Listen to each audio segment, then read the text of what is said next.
Welcome back to the Meeple Marathon. Frosthaven has landed, ladies and gentlemen. It's officially in the building. I am incredibly excited. It's been a long wait, and I swear I was probably one of the last 20% to receive my copy, but that's fine. It's here. We got it. I'm just kind of checking things over for the first time. There's a little dent in that, but I think it's going to be okay. So we've got the core box. The lid is off. I may never try to put the lid back on here again, but eventually, I know some of you have already been asking for it. There will be a storage solution for this game, hopefully utilizing some of the components that they have provided for us, but we'll see how it all works in the end. We also have solo scenarios. We may just, take a peek at like the first page, and then the removable sticker set. So let's go ahead and get started here. So stop and read this before you do anything else. So it's telling us about the puzzle book, the scenario book, section book, rule book, sticker sheets, campaign sheets, and map board. Okay, so that's everything that's below this guide. Next, remove the trays with the lids. And then below that, we're going to see the alchemy chart, the scenario flow chart, and the punch boards. Continue on to the next page. What else are we going to see? Okay, so it's giving us a suggestion of how to store everything away. And this right here, ladies and gentlemen, this is what we are going to try and avoid with our storage solution. That's going to be the monster standees in plastic baggies. Essentially, hopefully, my previous storage solution had something very similar to this. So we'll see if this works well for everything. If not, then we'll replace it and use our own stuff. And then it looks like plenty of good storage for all the cards here. And then last but not least, you can see all of the intricate layers that are involved in this box. All right. So we have our rule book. This is a mighty hefty one here. We are looking at a grand total of 84 pages if you include the back cover. Now, let's see if there is anything in here for, hey, if you are familiar with the game of Gloomhaven, only pay attention to these things, these sections. Okay. Beginning a scenario, sticker. Whoa. There's spots for stickers in the rule book? Wait a minute. Is this a legacy game? Yes, technically it kind of is. All right, well, I was under the impression that they had simply put in some stuff. Maybe this is it. Maybe these are the stars and I just missed it. Let's see here. Hold on. I'm just kind of backtracking.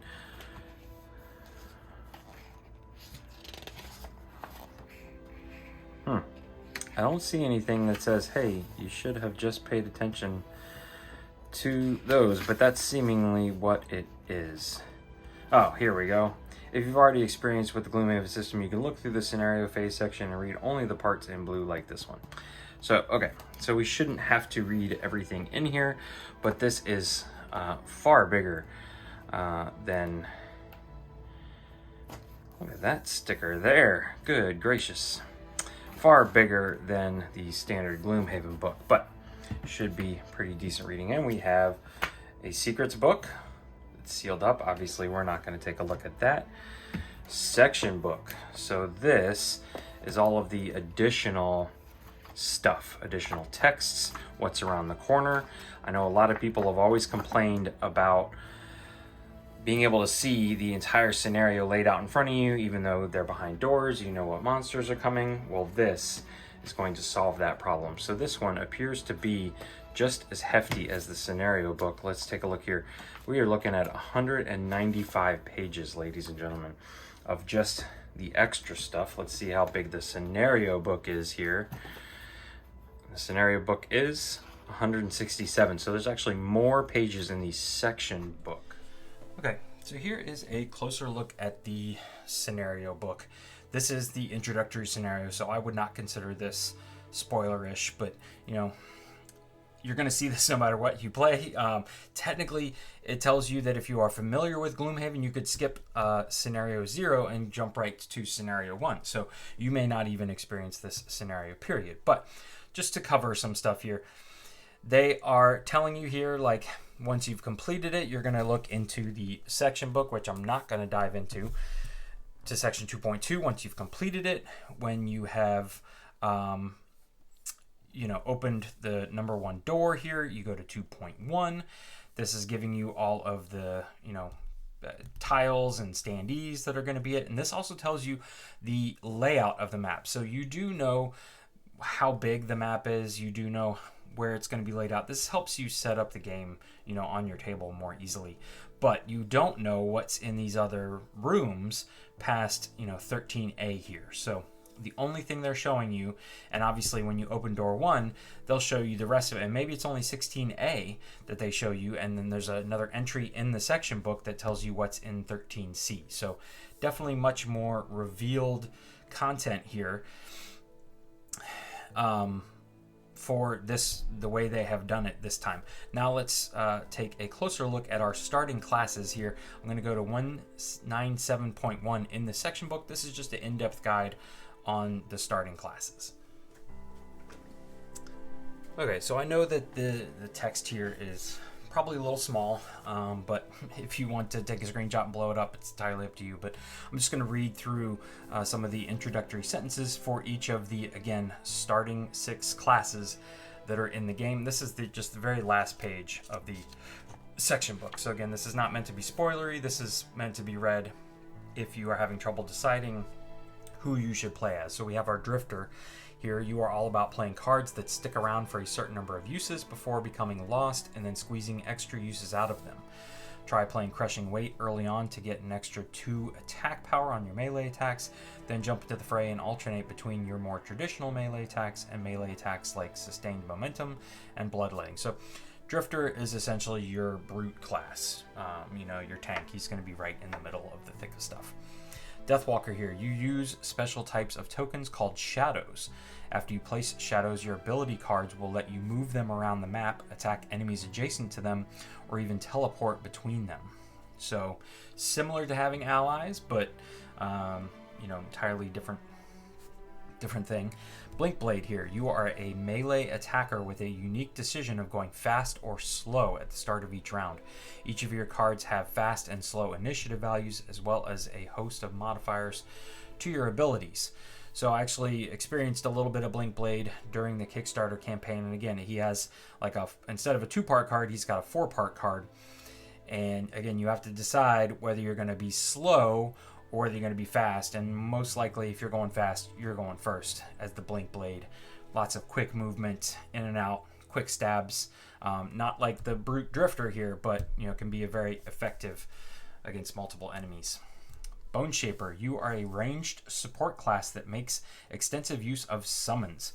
You'll eventually have many summons, and the more of them you play, the stronger cards like Ritual Dagger and Command the Wretched become. So this is a summons class. You're raising the dead, so on and so forth. So you're going to get like skeletons, shambling skeletons, things like that. You'll sit in the back and send out all these minions to do your bidding. The Banner Spear is a melee class. It says they can make big attacks, assuming that you have an ally in the correct position. Teamwork, good communication, and clear strategy are all very important when playing your cards.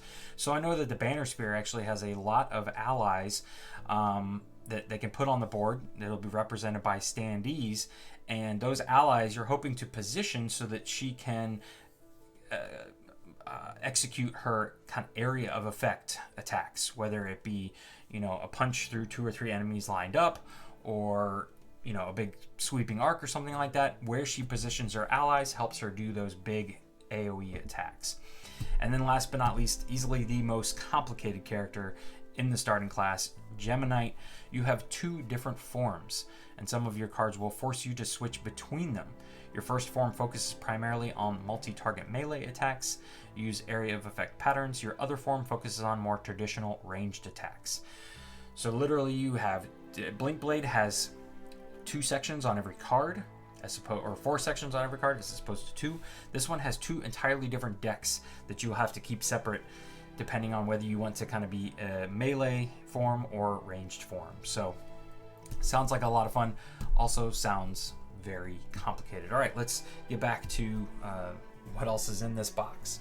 Very nice spiral bound book, nice and thick spirals there. Whew. Then we have our campaign sheet, which is a lot bigger than the this is your team sheet from before.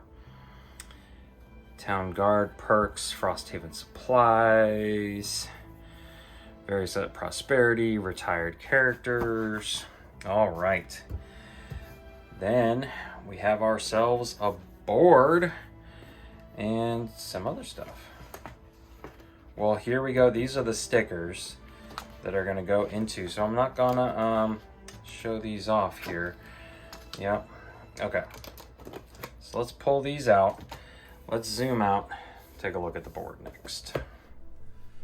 Okay, so the map is quite large, about 2 panels larger than the Gloomhaven one was, and it's vertical, so it's difficult for me to get the whole thing in one shot. So it's actually divided up into 2 sections. So this first section here you can see is the northern coast. This is, north of Gloomhaven. I don't know if Gloomhaven is considered to be the capital, but actually you can't see it here, but way down here it says to the capital.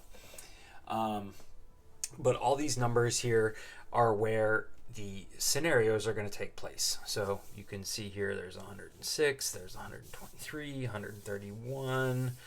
I think there's well over 100, 130 some odd plus. Anyways, so you're going to be adding stickers to this board as you unlock scenarios, and then you can check them off as you complete them if you'd like. Those stickers, if you're wondering why we didn't see any, are going to come from the scenario flowchart. So when you unlock a scenario, you get to peel open this advent calendar style flowchart, and the sticker is going to be in there. It also will tell you, coordinates as to where to place it and things like that. So that's the one true legacy element of the game, in my opinion, is that you're not going to be able to reset that flowchart very easily. I wonder if they're going to be selling it down the road, so you could peel off the removable stickers, but you're never going to get the flowchart put back together. Anyways, so below all of that, as we scroll up here, is the a zoomed in shot of Frosthaven. So this is, it's not even a town, it's the outpost of Frosthaven. And you can see right now it's very decimated. There's a lot of empty plots and things like that. And there's a couple things right off the bat that you can go ahead and spend your resources on. So, prosperity here, and then six prosperity, 6 lumber, 3 metal, and 2 hide, and 10 coins is going to get you a wall. And then you can come over here to these stickers, which were not in any type of folder or anything, so I don't think they're spoilerish or anything.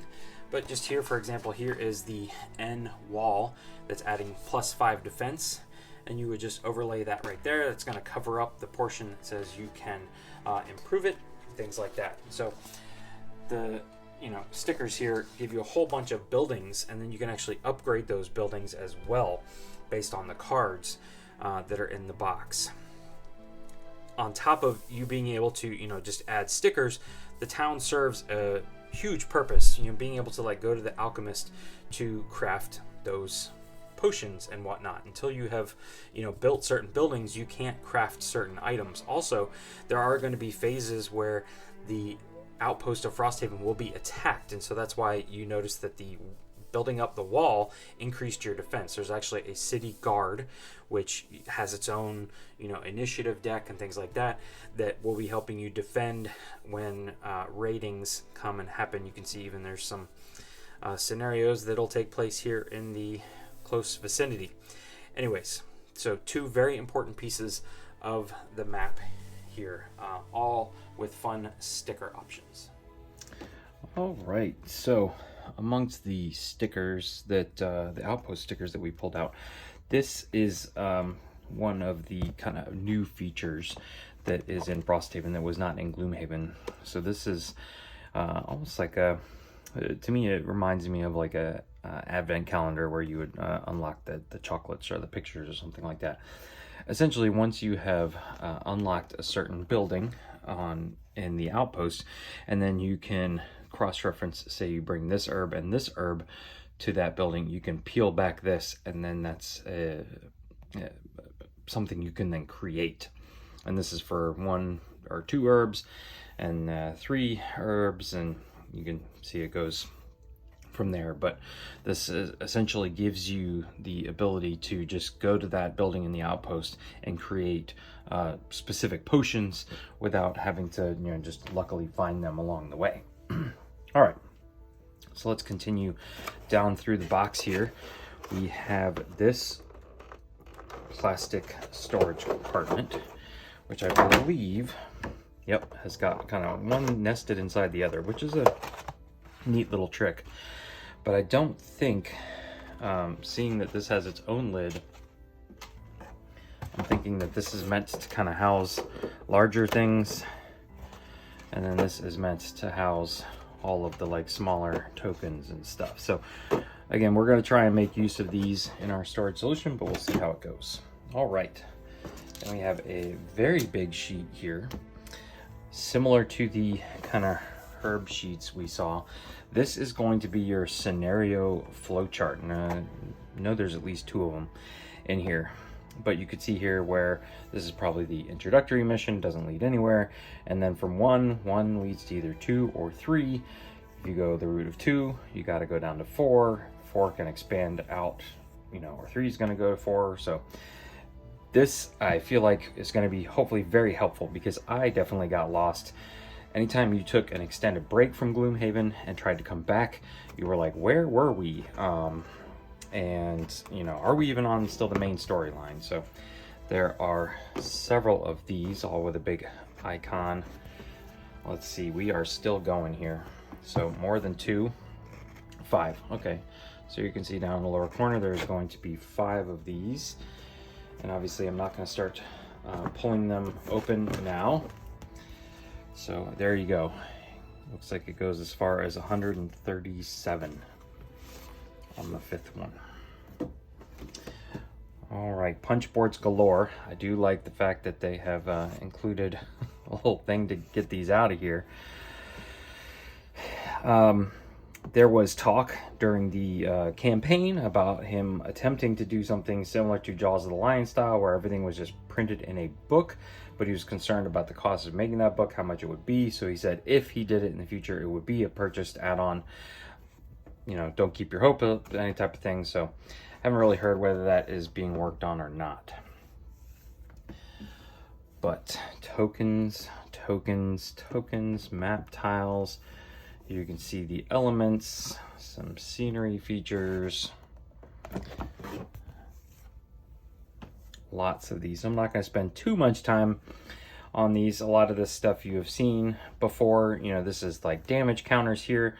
Personally, I like to use like a D6 and a D12 and just a combination of those two to track monster health. Way easier in my opinion than keeping these. These are going to be your loot tokens.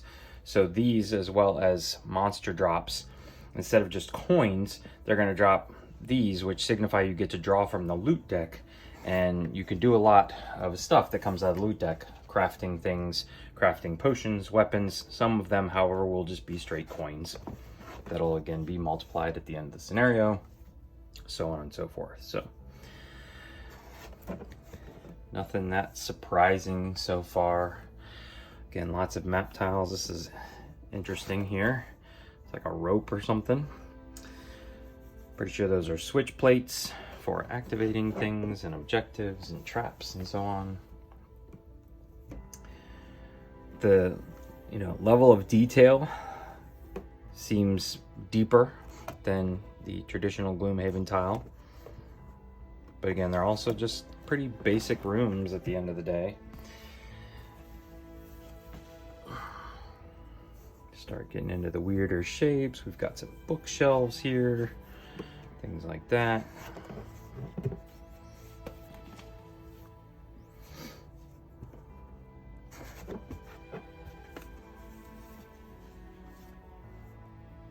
big ice crystal tower, some kind of glowing orb over here. All right, now we have a whole bunch of these, which there's one for every single one of these, every single creature and every single character in the game. I believe your actual hero characters are in your box, so that way they don't spoil what the name of somebody would be. I don't know whether I'm going to use these, because it just seems like a pain to just keep rearranging them. These are meant to just be keeping track of initiative order, but I never had a problem keeping up with who had initiative and what order people were going in.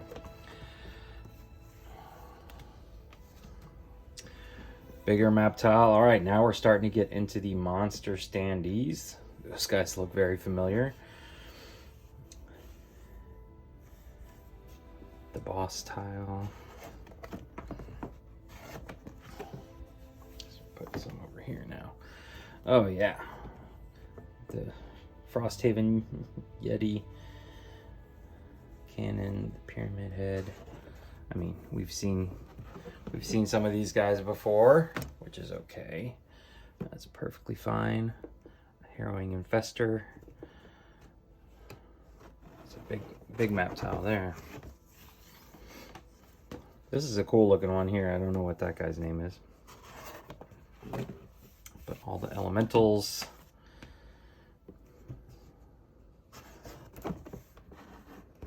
Oh, what are those things' names? The little guys. This stack of cardboard just keeps going and going and going.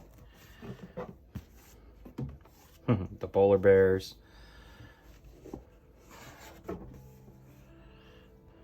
Deep One, I think that was called.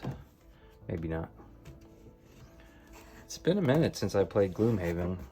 I guess some of these guys might be from Jaws of the Lion too.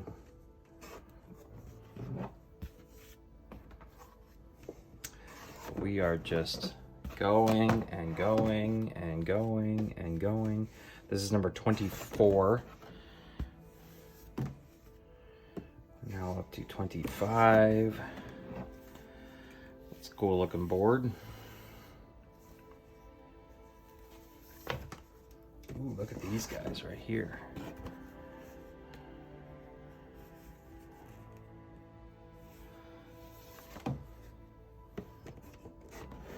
This is just a giant tentacle. So 27 punch outs. Who doggy. All right, and here is all of the character classes. These down here are going to be the ones at the beginning. So your starting classes 1, 2, 3, 4, 5, 6. Yep, because this is the one that splits in two. What else do we got in here? We have some dividers, which is really nice. So I'm hoping that this here is going to be a good solution also to, keep the cards in. A ton of baggies. Hopefully we don't have to use those. Ton of cards here. These are going to be all of your item cards. And then gotta have some monster stat cards here somewhere. Yep, so these are going to be the monster stat cards. I don't know who this belongs to, but if you're not familiar with Gloomhaven, there's lots of videos out there. I have videos on my channel. If you're wondering how these, how all that functions, you can go check those out. Okay, might be spoilers. So what do we got here? Okay, so this is the example of a loot deck. So this is non-spoilery. I'm not gonna spoil anything by showing off the loot deck, but each scenario will tell you to build a loot deck containing a certain number of coins. Let's see, some of them have 2 or 3. I guess that's a 3-piece. But then some of them will have these root types. So there's Arrowvine and Axenut and all this stuff. And then there's going to be basic stuff like lumber and metal. And I don't know what this is. This gets you certain entries in that section book. But if you're needing to build like an outpost, you might need lumber. So hopefully you found some lumber along the way. and each scenario is going to build out its loot deck differently. So when you come across loot in the game, you just draw a card from that, and then at the end of the scenario, you can mark it off on your sheet. Never seen these cards before. Whenever any character suffers damage from an attack that is not reduced by shield, blank 2 is added to the attack. I'm not sure what these are. Seem like little bonuses here. Here's modifier deck and 2 more modifier decks. Here's the monster modifier deck, and this is probably the starting characters, because there's a 1, there's probably 1, 2, 3, and 4 in here, and that looks like something that might be spoilerish. Okay, so obviously we're missing something here, and that's a whole bunch of miniatures. Let me see how this all comes out. Okay, so I'm thinking that this tray with the cards in it just lifts up. Yeah. All right, now we're cooking. Okay, so we have some health dials, which are pre-built. That's nice. I don't use those though. And we've got all of the monster stat cards and the sleeves they go in. Now this is interesting. The other ones were full-sided on the back, so you only could use one side, but now they've got, you know, 1 through 10 over here and 1 through 6 over here, and that appears to be how they all are. Oh no, these two are like that. So I didn't want to show off all of the, you know, the big bosses, but I didn't want to show off how they have changed up how the cards for the bosses work. The standard minions look pretty much the same, where you're utilizing this one here, and all the information is in this, you know, upper quarter here. Whereas the bosses, they've taken up a little more room here. So say you're playing a level 1 boss, you would slide it in this way on this particular. There's 2 of these sleeves. And so everything is right here, and then you have this whole area down here to provide the damage. So if this was, you know, a 4-player game, this would be 12, 24, 48, 60 damage that you could settle out here. So just a nice touch. It gives them more room to put more information. In Gloomhaven, the boss's information could be very shrunken down because they changed it. It wasn't all the same for depending on the level. Here they basically have said, all right, this guy's not going to get any bigger or badder than a level 3. So I'm not 100% sure how they calculate boss level as compared to scenario level, but there you go. I just wanted to show off these new sleeves. There's 2 of these sleeves like this that cut the card in half, and even the artwork on the cards match up with how the cutouts are on this, which is not flat. So nice little touch. Whole bunch of secret envelopes, so much so, I mean, they're literally like packed in here. What else we got here? It looks like, okay, player reference cards. Let me see. No, the one thing I asked for in all of my videos was to give me a player reference card that covered the various terrain types. So like green is obstacles, and you know, okay, so this is the random dungeon generator, and these are going to be the outpost cards. And I think it's probably okay here to just show this here. So you know, you're going to need 2 lumber, 2 metal, and 1 hide, and I believe this is a population. I could be wrong. I'm not sure what this yellow symbol here is, but once you have acquired this stuff, you can either upgrade this item or build it. Add 100 to 110 to the item supply. So by building this craftsman hut, you're adding items to the supply that you can purchase. Also is going to give you the ability to build stuff. Here we'll just flip this one on this side. The barracks. Disadvantage on all attack event resolutions, cannot use soldiers. That's a level 4. This is level 1. So very excited about that. It's got a little bit of a flavor of Kingdom Death Monster and a bit of a legacy feel to it. Now I do have, as part of the Kickstarter, the removable sticker set, and I'll probably just use these to begin with. But it's interesting, you know, everybody wants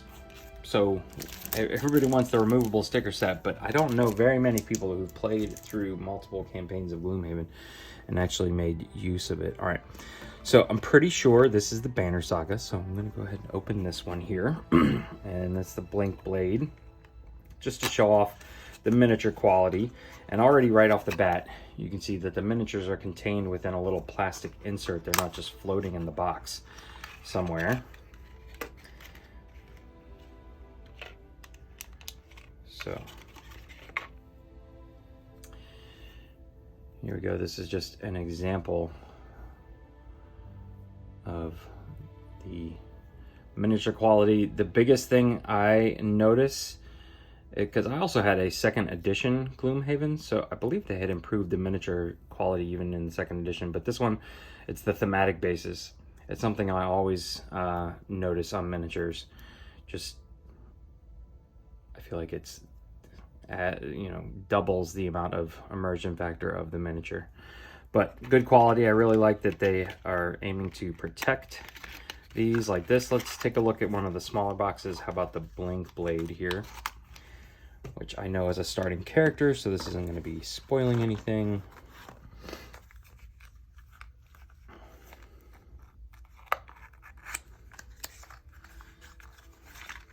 No, okay, so this one does not have a sleeve. I guess the banner chick required a little extra. This does not want to focus on here.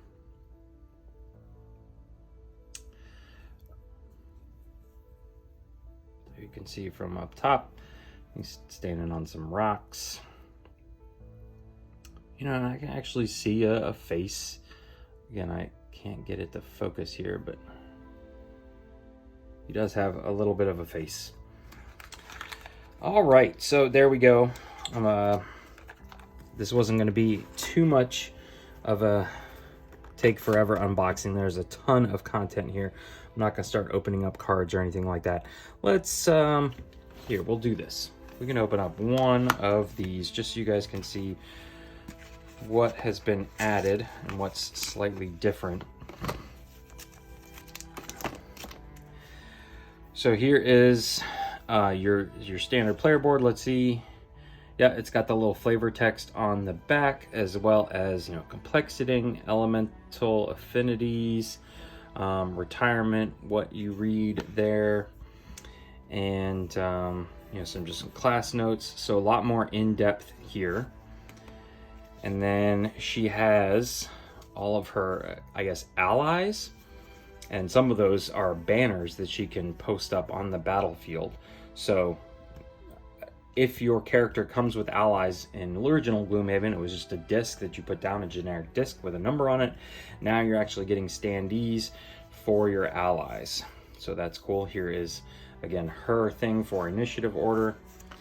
Here is her sheet. A lot less things, but that's probably smart, saves space and money. So everything else can fit in here.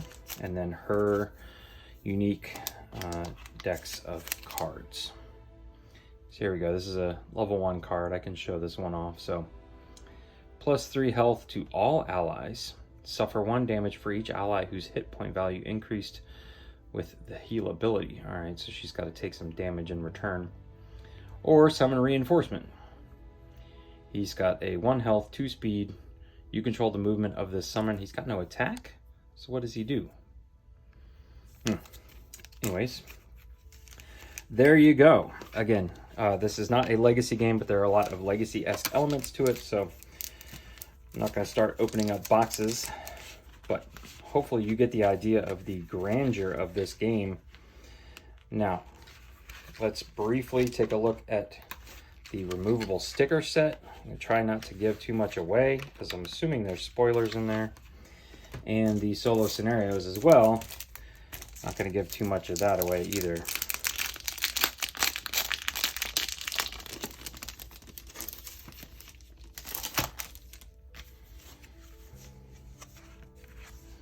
All right, so location checklist. This is very reminiscent of what came in the original Gloomhaven removable sticker sheet. Here's your enhancements stickers. These feel really nice and glossy.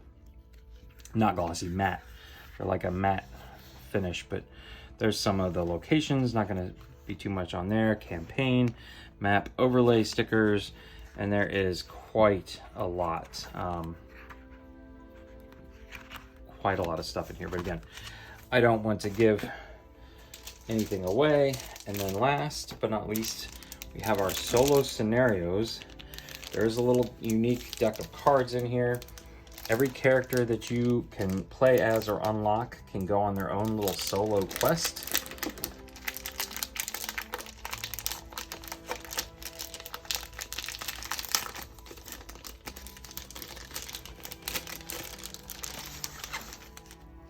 So we'll probably just find a spot for those somewhere, but let me just... Nope. Right off the bat, I'm not going to give you too much, but there is the Drifter, I think his name is, or something like that. But there you go, yeah. So, no introductory text or anything like that. They just get right into it, so we're not going to spoil anything there. All right, that is going to do it for this just kind of brief unboxing of Frosthaven, just to show you again the grandiose nature of this 36-pound box. Up next, hopefully, coming very soon, will be the storage solution for Frosthaven, because this game is too much of a beast to be getting in and out off the shelves without having it stored away properly. So be on the lookout for a reboxing / storage solution for Gloomhaven as the next, Frosthaven as the next Frosthaven content on the channel. If you enjoyed this video, please consider giving it a thumbs up. And if you'd like to see more content like this in the future, please consider subscribing to the channel. Once again, thanks for watching. Have a great day.